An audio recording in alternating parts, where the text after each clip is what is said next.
এটা কি 8 আমি এইটা ঠিক এই জায়গাটা থেকে এটা কি 7 এবার আমি এখানে দিলাম একটা 2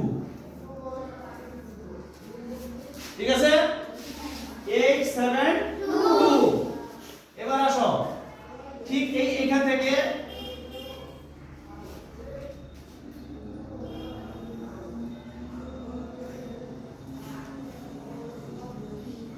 এইটা পা দিলাম একটা দুইটা পা লাগাই দিলাম ঠিক আছে এখানে দেখো এখানে চোখ দিলাম একটা ঠিক আছে না এখানে এরকম দিচ্ছি দেখো কি হচ্ছে হ্যাঁ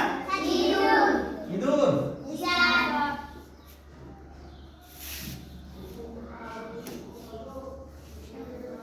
হচ্ছে ইঁদুরটা খুব সুন্দর হয়েছে না পুরা আছে রে ইঁদুর তাহলে পারবে তোমরা এভাবে আঁকতে সুন্দর করে